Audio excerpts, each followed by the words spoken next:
चुनाव आयोग ने भी, मेरी उच्चतम सोर्सेस से चुनाव आयोग में बातचीत हुई, उनका ये कहना है कि कॉन्स्पिरेसी थ्योरीज, ये साजिश की थ्योरीज, ये सब अब रुकनी चाहिए।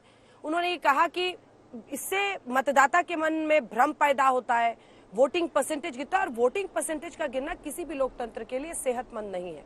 आप क्या कहेंगे, क्या वाकई अब विपक्ष की ये जवाबदेही, जिम्मेदारी नहीं है कि सुप्रीम कोर्ट के इंटरवेंशन के बाद थोड़ा सा इस पर जिम्मेदाराना तरीके से उनको बोलना चाहिए? चुनाव आयोग जो कहता है, मैं चुनाव आयोग पर कोई शंका नहीं कर रहा अंजना, लेकिन चुनाव आयोग खुद भी कुछ आरोपों के लिए उसे जिम्मेदारी उठानी चाहिए। वो बहुत मेहनत करते हैं, भारतीय चुनाव बहुत अच्छे हैं, लेकिन चुनाव आयोग पर इधर जो सवाल उठे हैं उसका जवाब भी चुनाव आयोग को ही देना चाहिए या उसके पूर्व अधिकारियों को देना चाहिए। आज वो कह रहे हैं वोटिंग परसेंटेज शंका की वजह से कम होती है, मुझे ये तर्क गले नहीं उतरता। वोटिंग परसेंटेज के और भी बहुत से रीजन हैं, लेकिन मैं चुनाव आयोग जो कह रहा है वो अपनी जगह है। एक बात मैं जरूर कहना चाहूंगा इस फैसले के बारे में कि हमारे भारतीय लोकतंत्र में लोगों को कहने का हक है, अपनी बात बोलने का हक है, लेकिन अदालतों की इज्जत भी करें, क्योंकि वो अदालतें भी हमारे लिए ही हैं। और हम जैसे और आप जैसे जो निरीह लोग हैं, जिनके पास कोई सत्ता नहीं है, जिनके पास सदन में बैठे हुए लोग नहीं हैं, उनके पास अगर कभी कुछ होता है ना, तो हम अदालतों की ही शरण में जाते हैं। तो ये तो वही है कि जिस टहनी पर हम बैठे हैं उसे काट डालें। तो आज अदालत ने अगर दूध का दूध पानी का पानी किया है, तो इस पर बहस आज नहीं तो कल इसलिए रुक जाएगी क्योंकि जनता अब उसको स्वीकार नहीं करेगी। आज भी इस देश का आम आदमी मानता है कि अदालतें सोच समझ कर निर्णय करती हैं। एक बात मैं और कहना चाहूंगा, चुनाव दर चुनाव ऐसा महसूस होता है कि खटास बढ़ती चली जा रही है। आज किसी एक व्यक्ति ने फोन किया, वो रिटायर्ड IAS अफसर थे, और उन्होंने कहा मैं इस बात से बड़े सुकून में हूं कि मेरे यहाँ चुनाव हो गया, कम से कम मुझे बकवास नहीं सुननी पड़ेगी। दूसरा उनका वाक्य था कि टेलीविजन थोड़ी बंद कर दूंगा, वो तो देखना पड़ेगा। तो हमारे नेताओं को कहीं न कहीं ये भी सोचना होगा कि लोकतंत्र उन्हें उनके पुरखों ने, मैं इस पार्टी या उस पार्टी की बात नहीं कर रहा, जो भी थे वो हम सब के साझा पुरखे थे, चाहे पक्ष में हो या विपक्ष में। उन्होंने लोकतंत्र को बहुत सजा सवार कर हमारे हाथ में दिया। हमारी पीढ़ी के नेता जो भी हों, जिस भी पार्टी में हों, वो इस बात को जरूर सोचे कि उनके मुंह से निकले हुए शब्द इतिहास बनते हैं और मौजूदा जनमानस के चेहरे पर, दिमाग पर, दिल पर ठेस पहुंचाते हैं। ये जिज्ञासा भी जो वो पैदा करते हैं मतदान कम कराती है। तो ये सिर्फ अदालत का काम नहीं है, ये सिर्फ चुनाव आयोग का काम नहीं है, ये काम हमारे राजनेताओं का भी है कि सर्वाधिक चुनावी राजनीति की आवश्यकता उन्हें पड़ती है। हम तो 5 साल में एक बार वोट देते हैं। अजना, बस मुझे इतना ही कहना था। ठीक है आशुतोष जी, आपका क्या टेक है इस पर? क्या विपक्षी पार्टियों को, क्योंकि सुप्रीम कोर्ट ने सबकी बात सुनी, सब पक्ष सुना, उन्होंने कहा वीवीपैट मशीन, EVM का वीवीपैट से 100% मिलान नहीं मुमकिन है, ना ही कोई और व्यवस्था से वोटिंग होगी। हाँ, 45 दिन तक इलेक्शन कमीशन रखेगा, किसी को कंप्लेंट है आप जांच कराइए। क्या इसके बाद भ्रम पैदा करने की जो प्रक्रिया विपक्ष की है वो बंद होनी चाहिए? नहीं, इसमें बार बार विपक्ष को क्यों दोषी दिया जा रहा है, मैं तो समझ में नहीं पा रहा हूं। क्योंकि इसकी शुरुआत तो 2010 से हुई थी, और किसने की थी उसकी शुरुआत? उस वक्त के भारतीय जनता पार्टी के सबसे बड़े नेता, प्रधानमंत्री पद के उम्मीदवार लाल कृष्ण आडवाणी ने की थी। प्रेस कॉन्फ्रेंस करके बेंगलोर में बाकायदा की थी। उसके बाद GVL नरसिम्हा ने बाकायदा किताब लिखी थी, उस किताब के फॉरवर्ड को भी लाल कृष्ण आडवाणी ने लिखा था। उसके बाद भारतीय जनता पार्टी के सांसद सुब्रमण्यम स्वामी सुप्रीम कोर्ट गए थे। तो जो 2010 से लेकर जो भी विपक्ष में होता है, वो अपनी हार के लिए खुद को जिम्मेदार नहीं ठहराता, वो अपनी हार के लिए वो किसी और को जिम्मेदार ठहराने की कोशिश करता। मुझे लगता है कि 2010 से जो EVM पे शंका खड़ा करने की जो कोशिश थी, 2024 में सुप्रीम कोर्ट के फैसले के बाद अब खत्म होनी चाहिए। और जैसा शशि जी ने कहा, अब एक लॉजिकल परिणति तक पहुंच चुकी है। अब इसके बाद इस पर शक बिल्कुल नहीं होना चाहिए। और जिस तरीके से सुप्रीम कोर्ट ने अपनी टिप्पणियां की हैं, जो ऑब्जर्वेशंस दिए हैं और 2 नए इनोवेशंस उसमें डाले हैं, उसका स्वागत होना चाहिए और सारी पार्टियों को उसका स्वागत करना चाहिए। और अब इसके आज के बाद से यह बहस पूरी तरीके से खत्म होनी चाहिए।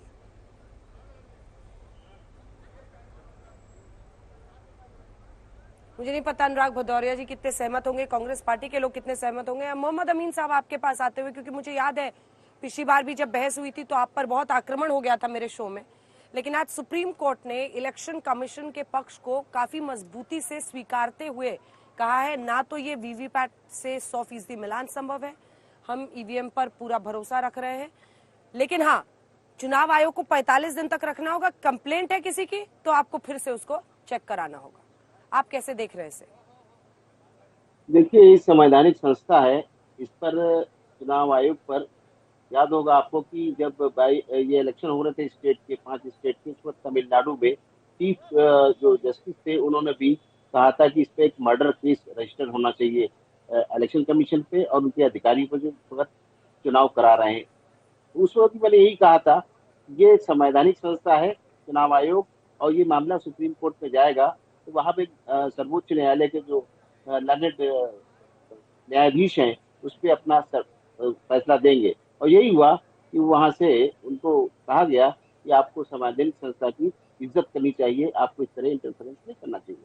अभी आप देख लीजिए कि हर शो में, हर टेलीविजन में, हर जगह अपोजिशन इस तरीके से बिखरा हुआ बात करता था कि जैसे इलेक्शन कमीशन कोई एक अलग चीज है। इसमें यहाँ के जो प्रवक्ता बैठते हैं उनका भी यही हिसाब किताब था। वो समझते थे कि बहुत ही बेईमानी करते हैं इलेक्शन कमीशन के लोग, और अधिकारी या इलेक्शन कमीशन खुलेआम बोलते थे इस बात को। आज भी इनके मुंह पे ताले लग जाएंगे, आज के बाद से बोलना बंद कर देंगे इस बात को। क्यों? कि देश का सर्वोच्च न्यायालय है, उसका निर्णय है, और उसने बड़ा सोच समझ के न्यायाधीशों ने दिया इसमें। इससे पहले भी जो स्टेट के चीफ जस्टिस थे उन्होंने भी इससे पहले फैसले दिए हैं। उन फैसले को ये लोग मानने को तैयार नहीं थे। बार बार इलेक्शन कमीशन ने कहा कि हम चुनाव निष्पक्ष कराते हैं।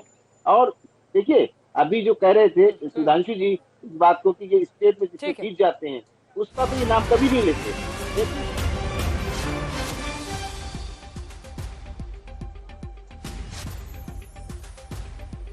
बड़ी खबर इस वक्त आ रही है, तेजस्वी यादव का प्रधानमंत्री मोदी पर हमला। वो ये कह रहे हैं कि 400 पार पहले 2 फेज में ही खत्म हो गया है। यानी तेजस्वी यादव सीधा हमला करते हुए 400 पार वाले नारे पर। सुधांशु जी से मैं इस पर प्रतिक्रिया लूंगी, लेकिन जल्दी से, चूंकि अनुराग जी आप बहुत देर से हाथ उठा रहे थे, देखिए आज कोर्ट ने चुनाव आयोग के पक्ष को सही ठहराया है। वीवीपैट से 100% मिलान हो, ऐसी अव्यवहारिक मांगे की जा रही थी जो कि मुमकिन नहीं था। सबसे बड़े लोकतंत्र में इस तरह का चुनावी प्रक्रिया को पालन करना, उसको व्यवहारिक करना, और ऐसा थोड़ी है सर कि 2014 में नरेंद्र मोदी मतपेटी लेके आ गए, ईवीएम लेके आ गए। तो पहले से चल रहा था, पहले वो इसको हार का बहाना बनाते थे, अब शायद आप लोग बना रहे हैं। देखिए अंजना जी, बड़ी कमाल की बात सुधांशु जी ने बोली अभी। गोल्ड इंटरनेशनल मार्केट कंट्रोल करता है, डीजल पेट्रोल कौन कंट्रोल करता है, और हमारी रोजमर्रा की दाल चावल आटा कौन कंट्रोल करता है, और किसान की एमएसपी कौन कंट्रोल करता है। अरे इनको आवाज नहीं जा रही क्या? मेरे किसी सवाल का जवाब ही नहीं देते हैं। मैंने कमाल है, जब आप विपक्ष में अनुराग जी एक पहले सवाल का तो जवाब दीजिए। विपक्ष में रहते हैं तब तो ये चिल्ला चिल्ला के बोलते हैं, अब जब सत्ता में आते हैं तो इंटरनेशनल मार्केट कंट्रोल करता है। तो आप झुंझुना बजाने के लिए क्या? किस लिए आप सत्ता में? जनता को सपना देके आए थे ना आप, क्या मांगेंगे तो महंगाई खत्म हो जाएगी, और आप हर चीज में बोलते हैं। डीजल पेट्रोल की बात करो तो कहते नहीं वो रेगुलेटरी सिस्टम कंट्रोल करता है। गोल्ड की बात करो, इंटरनेशनल मार्केट कंट्रोल करता है। आटा कौन कंट्रोल कर रहा है भाई? चावल कौन कंट्रोल कर रहा है? दाल कौन कंट्रोल कर रहा है? किसान की इनकम यहाँ क्यों नहीं बढ़ पा रही, वो कौन कंट्रोल कर रहा है? एक बार जो नंबर्स हम दिखा रहे हैं आपको, एक सेकेंड, ये हम दिखा रहे हैं आपको फर्स्ट फेज और सेकेंड फेज का। बिहार में देखिए 5 बजे तक के ये आंकड़े जो दिखा रहे हैं, जहां पर 49.26%, वहीं दूसरे फेज में देखिए बिहार में 53% हो गया है। 52% के आसपास था पहले फेज में 5 बजे तक, दूसरे फेज में यूपी में 61 हो गया है। जो ये बढ़ोतरी हुई है वो हम आपको दिखा रहे हैं। पश्चिम बंगाल में लेकिन पहले फेज में 81% के आसपास था, अभी 71 है।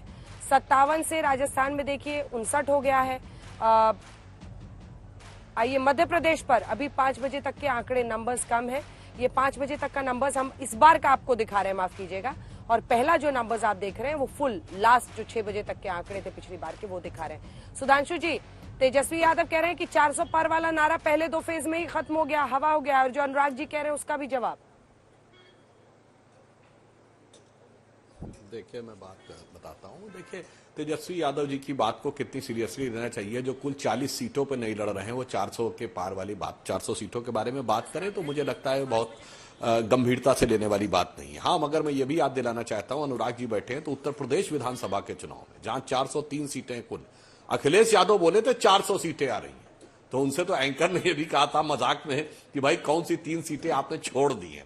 तो ये लोग जो बोलते हैं उस बात को कितनी गंभीरता से लिया जाए। हां, मगर अंजना जी एक और बात बताना चाहता हूं, वो जो भी कहें, इस समय तेजस्वी जी के परिवार के 4 लोग जरूर हैं राजनीति में। तेजस्वी जी हैं, उनके भाई हैं और उनकी 2 बहनें, यानी 4 लोग आके लड़ रहे हैं और कह रहे हैं 400 पार नहीं हो पाएगा। तो मुझे लगता है ये बात जो है बहुत गंभीर नजर नहीं आती है। परंतु फिर भी मैं कहना चाहूंगा, देखिए, देश की जनता को गंभीरता से आगे आकर चुनाव देना चाहिए, चुनाव में मतदान देना चाहिए। मैं एक लाइन कहना चाहूंगा, देखिए, सीएसडीएस ने पिछले वाले इलेक्शन में एक सर्वे करके निकाला था कि डिफरेंट सेक्शंस ऑफ सोसाइटी किस पैटर्न पे वोट करते हैं। तो उन्होंने कहा था जो माइनॉरिटीज हैं वो 80% के आसपास वोट करते हैं, और खासकर जो सबसे कम पढ़े लिखे लोग होते हैं, और जो पढ़ा लिखा मिडिल क्लास है ना, अर्बन मिडिल क्लास जिसको पढ़ा लिखा करते हैं, वो 45% के आसपास वोट करता है। तो आप ये भी समझ लीजिए कि जैसा कि अभी वो कह रहे थे शशि शेखर जी कि भाई वो फलाने बुजुर्ग जी ने कहा, तो याद रखिए आचार्य चाणक्य ने एक वाक्य बोला था कि इस राष्ट्र को उतनी क्षति दुर्जनों की दुर्जनता से नहीं हुई है जितनी सज्जनों की निष्क्रियता से हुई है। तो यदि आप वोट नहीं देते हैं तो भी आप प्रकारांतर से किसी दूसरे ऐसे व्यक्ति के को शक्ति दे देते हैं जिसे हाथ में, अगर आप समझदार हैं, विवेकपूर्ण हैं, तो अवश्य जाकर अपना वोट दीजिए और जो आपको सही लगे उसके लिए वोट दीजिए। और अगर दिल पे हाथ रख के वोट करेंगे तो निश्चित रूप से आप कहेंगे आएगा। दाल, दूध, आटा, चावल, दाल कौन कंट्रोल करता है?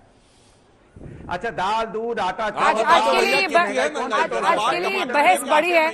शशि शेखर जी मुस्कुरा रहे हैं धीमे धीमे, और आशुतोष जी स्टूडियो में बैठ के एकदम नजर गड़ाए हुए सब पर।